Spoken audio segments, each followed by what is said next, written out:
As of today, this house belongs to us. Everyone else, please leave, said the unexpected relatives who showed up. It was just a few days after Jack had passed away. 10 of them appeared out of nowhere at our house, claiming it was theirs. I couldn't help but laugh. They didn't know anything. They stared at me, suspicious, and demanded an explanation. Don't you know?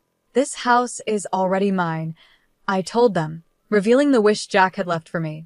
Hearing this, they were shocked, their faces turning pale. I'm Lauren Alexis, 55 years old, and I work in the kitchen of a restaurant. Lauren, can you work overtime today? My manager asked. No, I've already told you that I can't, I replied. That's right, your husband is still in the hospital. We should have asked someone else to cover for you. I'm sorry, Lauren. You can go home on time without any problems. I work at a popular Italian restaurant in town. People love it because the food is affordable and tasty, so we're always busy. I used to be fine with working extra hours, but since my husband Jack has been suffering from severe cancer and staying in the hospital, I've been leaving work on time. Jack is 3 years older than me, and we've been married for 32 years. This is the first time he's had such a serious illness. The cancer was found during a health check, but it had already spread to other parts of his body, and his strength quickly started to fade after we got the news. It's unfortunate. Staying at home and working remotely made his health decline even more. He used to work as a freelance interior designer, doing everything from his computer. Thanks to him, I didn't have to worry about house chores, and I could focus on my work. But after he got sick, I had to adjust my work schedule. I now start early in the morning and leave before the restaurant gets busy. I want to spend as much time as possible taking care of him. I often apologize to my coworkers for causing them trouble. What are you talking about? Don't be so down, they'd say. It'll worry your husband. Just stay positive and take good care of him. Don't worry, the manager will handle everything if needed. We're here to help, my colleagues would joke, trying to cheer me up. When I asked, everyone agreed without any complaints. In fact, they even suggested I leave early. The manager was worried about my financial situation, so he adjusted the shifts to make my current work schedule possible. I feel lucky to work in such a great place, and when things calm down, I plan to repay their kindness. With that in mind, I thank my coworkers and sign the attendance sheet. I quickly gathered my things and hurried to the hospital. Ah, you must be Mrs. Alexis. The doctor just arrived and is speaking with your husband, a nurse said warmly when I got to the hospital. Hearing that, I rushed to Jack's room. As I entered, I saw Jack talking with the doctor. Your wife is here, the doctor said. You're done with work? Thanks for everything, Jack said with a weak smile. Jack is older than me. He used to have a youthful face, and people often thought I was older. But ever since the cancer diagnosis, he seems to have aged so much. His once bright face is now thin and pale, and his smile is faint. When he first got sick, he told me, I won't let this illness beat me. But his body is getting weaker day by day, no matter how much he tries to stay strong. I was just explaining your husband's condition, the doctor began, but Jack interrupted. Let me tell her, doctor. An uneasy feeling crept over me, and I could tell the doctor felt it too. With a quiet nod, the doctor left the room. Hey, Lauren, how long have we been married? Jack asked, staring out the window. Worried about him, I answered carefully. 32nd years. 32nd years, huh? It felt long. But looking back, it passed so quickly. Stop, I said, fearing where the conversation was going. It sounds like you're saying it's almost over. Maybe another 7 months, Jack murmured, lost in thought. His words felt like he had accepted the end, and I tried to stop him from talking like that.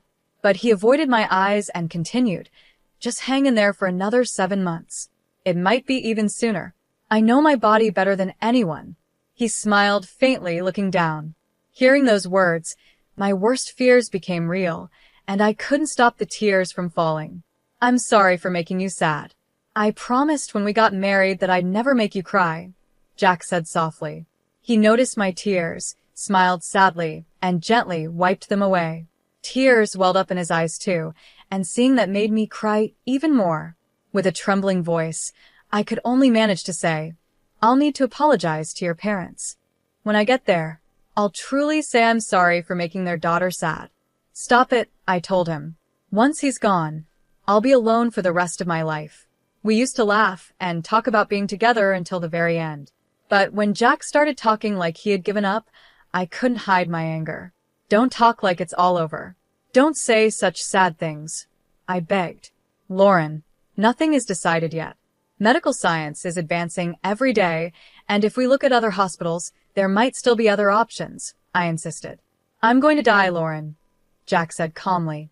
I screamed, unable to accept the truth, but he gently held my hand and spoke softly.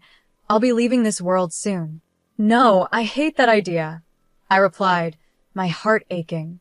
Before I go, I want to do everything I've always wanted to do. I want to spend every moment I have left with you, Jack said, smiling weakly. He started talking about his plans for the days ahead. I don't want to spend the rest of my time in the hospital. I want to go home with you. Lauren, I know you're busy with work, but could you take a few days off? I want to go on the trip we planned before. I want to make all your wishes come true, so please, Jack said, looking at me with tired eyes. Seeing him like this, I painfully realized this was not just a dream. It was real, and I had to accept it. There was no more hope. With a heavy heart, I decided to respect his wishes. I fought back my tears and told his doctor what he wanted. The doctor understood and quickly arranged for his discharge. They ran some tests to make sure it was safe, and the next day, Jack was able to leave the hospital. From that point, Jack spent his last days at home. Jack, I came to visit. A familiar voice called out. Hey, how are you feeling? Ready to head to the other world yet? Just kidding. It was Paul, Jack's brother. Lauren, you're here too? I thought it was just Jack, Paul said, surprised. Since we had time before dinner, I stayed in the room as long as I could to be with Jack. But suddenly, his mother, Paul, and Paul's wife, Lily, showed up to visit. It's been a while, Paul, I said, trying to stay calm. Jack's brother, Paul, is 58 and works in construction. But he skips work often and doesn't have much of a position at his age. He just drifts through life day by day. His wife, Lily, is 36 and very beautiful, but she has a stern look and speaks harshly. She has a controlling attitude that stands out, especially compared to how she acts around others. Jack's mother is 82, but looks much younger and is full of energy. However, you can see her greed on her face. She adores Paul to a strange degree and always looks down on Jack. I really can't stand Jack's family. Paul is always making rude jokes, and I'm sure Lily hates me too. From the first time we met, she treated me like an enemy and never misses a chance to make mean comments. My mother-in-law doesn't treat us like people. She constantly bothers us. To her, Jack isn't a son, he's just a source of money. The moment we meet, she starts asking for financial help. Paul has a big family, doesn't he? You two don't have kids, and you both work, so you must have some extra money. Could you help out a little? These requests for money have become normal. Paul's family, including his mother, is a family of 10. After his first wife left, he got remarried while already having 4 kids. He and Lily now have 2 more kids together, making it 6 children total. Their finances are tight, and they're always asking us for money. What's with all the people here? I thought, isn't it cold to treat your own mother like this? Jack, take better care of her. She's been so lonely since your father passed away, Paul said. Their mother's strange behavior started after her husband died. He had been strict but sensible. When he was alive, the family got along well. But after he passed, it was like she changed completely. Jack's father used to encourage her to be kind to us, but now that he's gone, she doesn't feel any need to accept me. She only talks about money whenever she's with Jack. Before, Paul had run off with another woman and was disowned by his father. But after Jack's father died, Paul came back home with his new wife, Lily, and the disownment was lifted. This town has good support for families, but raising 6 kids still requires a lot of money, and they're always struggling. Jack was always shocked by their unrealistic demands. This month is tough for us financially again. Can you help us out? Paul asked. What? No. Please stop. Jack is already going through so much. How can you ask for more? I shouted, upset. Please stay out of this. This is a family matter, Paul replied calmly. That's right, Lily added, smirking. Furious at their unreasonable behavior, I couldn't hold back and yelled again. But Paul just brushed it off, and next to him, Lily laughed, waving her hand as if she was shooing away a dog. Sorry, but we really can't give you any money, I said firmly. Oh, that's a problem. I thought you'd figure something out. That's why we came all this way. Paul replied with a shrug. What a useless son. My mother-in-law muttered under her breath, grumbling as if Jack had let her down once again. I was reaching my limit with how unreasonable those three were acting. So, what's the situation? How is the cancer progressing, and when will he be discharged? His mother asked, but it was clear she didn't care. Given her greedy nature, she probably had some selfish plan. The doctors say he has about 7 months to live. He's being discharged tomorrow to spend his last days at home, I replied. Is that so? As soon as they heard those words, their eyes lit up. Instead of shock or sadness, their faces were full of joy, which made me sick to my stomach. Well, we'll come by with a car to pick him up when he's discharged. He can't walk home, right? Paul chimed in. There's no need for that. Jack responded calmly, but his mother and the others kept talking excitedly. I couldn't take it anymore. Their behavior was unbearable, so I forcefully kicked them out of the room. What are you doing? They yelled. Please leave. I will handle the discharge myself. Your help is not needed, and honestly, I never want to see any of you again.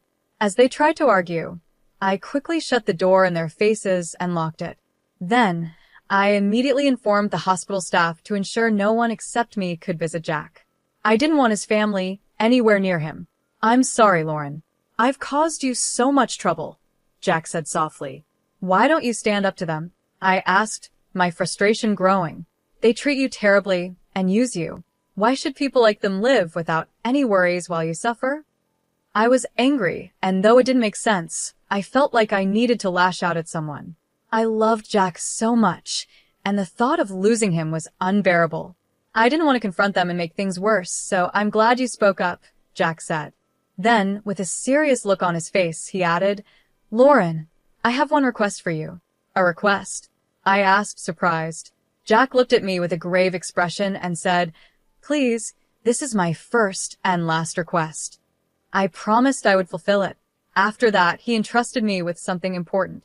It was so unexpected, but I could tell how serious he was.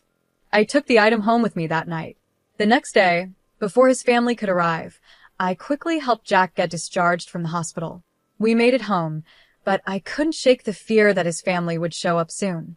Determined to protect Jack from them, I decided to change his plans slightly. Instead of staying at our home, I asked a friend if we could live in their villa for a while. It was sad to leave our house, but as long as Jack was with me, anywhere felt like home. When I told him that, Jack smiled shyly, and I couldn't help but blush. After explaining the situation at work, I took a long leave of absence. My only wish was to be by Jack's side until the very end. With the support of friends, Jack spent his remaining days peacefully. 8 months later, he quietly passed away. At his funeral, I saw my in-laws for the first time in a while. I expected them to say something, but instead, they just looked at me and smiled in a smug way. It gave me a strange feeling, like a chill running down my spine.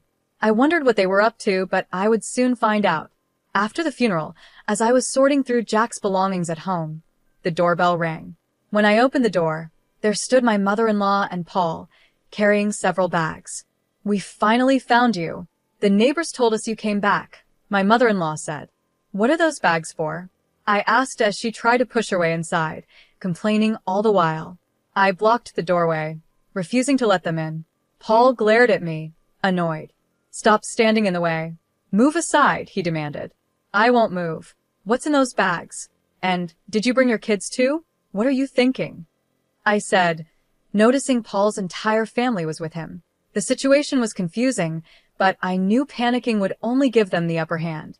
Clearly, they had some plan, and I wasn't going to let them walk all over me. I stood firm. Then, with a mocking laugh, my mother-in-law said something shocking. From today, this house is ours. You need to leave. I was stunned. My in-laws, all 10 of them, had come with the bold idea of taking over our home. Their audacity left me speechless for a moment. My son's belongings naturally belong to his blood family, don't they? He left a will for us, my mother-in-law said, waving a piece of paper in my face with a grin.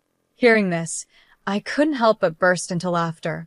The ridiculousness of their actions was overwhelming. What's so funny? My reaction seemed to irritate them. Lily peeked out from behind Paul, glaring at me as I wiped tears from my eyes, still laughing at the absurdity. I faced their angry looks and dropped a shocking truth. Don't you know? This house is already mine. What? My mother-in-law gasped. What do you mean? Echoed Paul, both of them looking completely confused. Their stunned faces made me laugh again, but I quickly pulled myself together and went to get some important documents from another room. I returned with even more surprising news. As you can see, I'm now the official owner of this house. Jack transferred the ownership to me while he was still alive, I explained. What are you talking about? My mother-in-law shouted, her eyes wide with disbelief.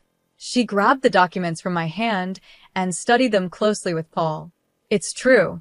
The house is in her name, they murmured, shocked. The document was official, proving that the house belonged to me. Paul and Lily immediately began protesting. How could Jack not own the house anymore? They yelled. Staying calm, I replied.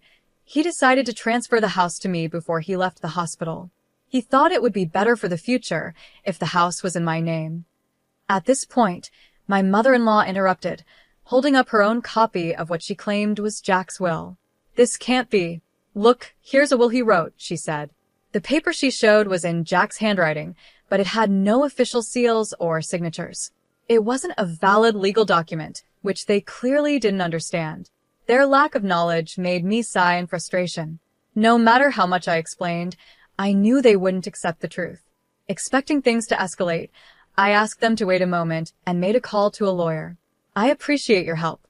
I'm sorry, but Jack's family is here about a supposed will. Could you come over quickly? Thank you, I said into the phone. Paul glared at me suspiciously. Who are you calling? I didn't give him any details, but I invited them inside. I seated my mother-in-law and Paul in the living room and told the children they could play in the bedroom. Soon, the doorbell rang, and I went to greet the person I had called. I escorted him into the living room. I apologize for the delay, I said as the suited man entered the room. Paul and the others immediately looked tense, eyeing him with suspicion. This is Mr. David, the lawyer who has been helping us with Jack's matters, I explained. Upon hearing the name lawyer, my mother-in-law's face filled with shock. A lawyer? She exclaimed, realizing the situation had become more serious than she expected. I got to know David through a friend of the owner of the villa we were renting. He had already been told about the situation. Even though he was only 32 years old, which made Jack and me feel a bit uneasy at first, he was well known among his friends for being smart and especially good at handling family disputes. After meeting him in person, we trusted him completely. Jack and I had explained everything about the inheritance and the family issues to David, and we officially hired him as our lawyer. My in-laws had no idea Jack had hired a lawyer, and they looked completely shocked. Paul and the others were wide-eyed and speechless. Let me reintroduce myself. I'm David, and I'm here at Jack's request. I will be recording this conversation for legal purposes, David said. Unlike Paul, who dressed in flashy clothes, David had a simple look, short black hair and plain, clean glasses. My mother-in-law seemed to forget why she had come, as she was caught off guard by David's calm presence. He greeted them politely, and they quickly accepted his business card without thinking. When they saw his card and lawyer badge, my mother-in-law straightened up, realizing he was a real lawyer. Paul and Lily also looked tense. David and I sat on the sofa across from my in-laws, ready to begin the conversation. David smoothly turned on the voice recorder, and the discussion started. May I take a look at the will you brought? David asked in a calm tone. My mother-in-law's hand trembled a little as she handed it over. She seemed nervous, probably worried that without a lawyer on her side, things might not go the way she wanted. It's hard to twist words around when dealing with an experienced lawyer, and she seemed aware of that. David read the will carefully, and after finishing, he looked at me and gave a small nod. Thank you. I'll return this to you now, he said, handing the will back to my mother-in-law with a polite smile. His calmness only seemed to make her more anxious. Was that really Jack's will? She asked, her voice filled with doubt. Yes, it does appear to be Jack's will, David confirmed. See? With this, the house is ours, she declared confidently. But David quickly set her straight. That will is an older version, though, he added, gently lowering her expectations. What do you mean? My mother-in-law exclaimed in surprise. It seems you didn't catch that, David replied calmly. Yes, the will you presented is Jack's, but it's outdated. The will that is officially valid is this more recent one. He then pulled a newer document from his bag. This will was more recent than the one my mother-in-law had, and it clearly stated, I leave all my assets to Lauren. The previous will I wrote for my mother is hereby revoked, and this document shall stand as my official will. What? Let me see that. Lily grabbed the will from David to check it herself. The new will had a more recent date, a seal, and even Jack's fingerprint, along with a note confirming that a lawyer had overseen its creation. It was obvious which will was valid. As Lily and Paul read it, their faces turned pale. My mother-in-law's lips quivered in shock. So, what does this mean for the other will? Paul asked, frustration building. Unfortunately, David explained, the will your mother has is now just a useless piece of paper. At that moment, Paul exploded in anger. Ignoring the lawyer's presence, he turned on his mother and yelled, You told me all the inheritance would be yours. His voice was so fierce it seemed like he might lash out physically. Lily tried to calm him down, but he was too strong, pushing her aside as he continued shouting at his mother.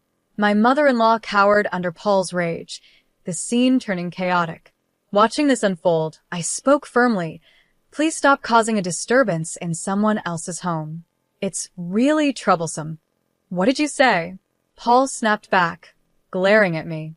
If you keep this up, David will confirm everything and will consider legal action if necessary, I added calmly.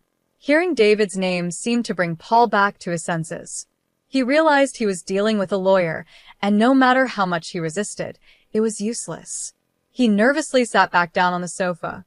I turned to my mother-in-law and asked, By the way, did Jack really write this will himself? She hesitated for a moment before answering. Yes, he wrote it for me while he was in the hospital. Her voice was laced with irritation. Was Jack happy to write it? I pressed further. My mother-in-law nodded in agreement, clearly growing tired of the questioning. I caught David's eye and gave him a signal. He adjusted his glasses and nodded to me, giving the go-ahead for what I was about to reveal to my in-laws. That's an interesting story, I began, but it seems a bit off. Actually, the hospital's security cameras recorded you forcing Jack to write that will. As I spoke, I pulled out my laptop, inserted a USB drive provided by the hospital, and played the footage. Jack had confided in David that he was pressured into writing the will, so we alerted the hospital. They cooperated and gave us the security footage. I quickly opened the video on the screen. In the video, my mother-in-law could be heard saying in a threatening tone, We'll be in trouble if you die and the inheritance doesn't come through.